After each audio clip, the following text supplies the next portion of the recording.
హుస్నాబాద్ నియోజకవర్గం రేగొండ గ్రామంలో గతంలో మూతబడిన ప్రభుత్వ ప్రాథమికోన్నత పాఠశాల తిరిగి పునఃప్రారంభించిన మంత్రి పొన్నం ప్రభాకర్.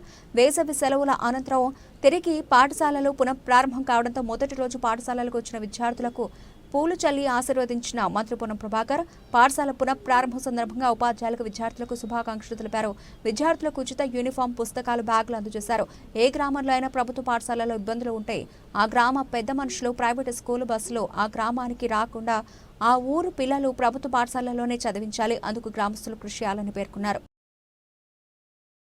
చెప్పినట్టుగా బయట నేను స్కూళ్ళను క్రిటిసైజ్ చేయాలి, కానీ మీరందరూ చాలా ఉన్నతమైన చదువులు చదివి పరీక్షలు పాస్ అయి పోటీ పరీక్షలు పాస్ అయి ఉద్యోగం సంపాదించుకున్నారు. తల్లిదండ్రులతో పాటుగా సమానంగా మాతృదేవోభవ, పితృదేవోభవ, ఆచార్య దేవోభవ, తల్లిదండ్రులతో పాటు సమానంగా గౌరవం పొందేటువంటి మీరు పిల్లల యొక్క భవిష్యత్తును ఆ నల్ల సుజాత చెప్పినట్టుగా చదువుకు సంబంధించినటువంటి మంచి చదువు చదివిపిస్తే మిగతా పిల్లలు కూడా వాళ్ళ తల్లిదండ్రులు ఇక్కడికి తీసుకొచ్చేటువంటి పరిస్థితి ఏర్పడాలి. ఈ సందర్భంగా నేను ఈ గ్రామస్తులందరికీ అభినందనలు చెప్తా ఉన్నా. 4 సంవత్సరాలుగా మూతపడ్డ పాఠశాలను మళ్లీ చొరవ తీసుకొని ఇలా ఎవరు పుణ్యాత్ముడు చొరవ తీసుకున్నారో ముందు మాట అతనికి నా హృదయపూర్వకంగా ధన్యవాదాలు, అభినందనలు తెలియజేస్తా ఉన్నా.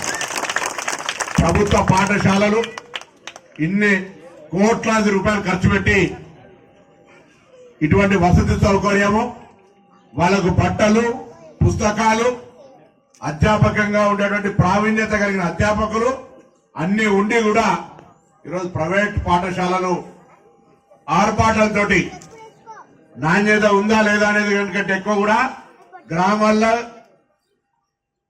గవర్నమెంట్ స్కూల్లో చదువుతున్నా అని నామోషి అనేది పెట్టుకొని మేమందరం గవర్నమెంట్ స్కూల్లో చదివిన వాళ్ళం వేయాల, మేము ప్రైవేట్ స్కూల్లో చదవలే.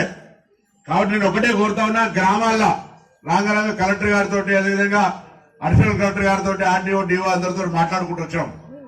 నేను ఈ సందర్భంగా ఈ నియోజకవర్గ శాసనసభ్యుడిగా రాష్ట్ర ప్రభుత్వ పక్షాన గౌరవ ముఖ్యమంత్రి గారు స్వయంగా విద్యాశాఖ మంత్రి ఎక్కడైతే స్కూల్లో గ్రామాల్లో ప్రభుత్వ పాఠశాలలు ఉన్నాయో ఆ పాఠశాలలు జరిగే సందర్భంగా ఆ ఊర్లో ఉన్నటువంటి పెద్ద మనుషులు, అధ్యాపక వర్గం, ప్రైవేట్ స్కూల్ బస్సు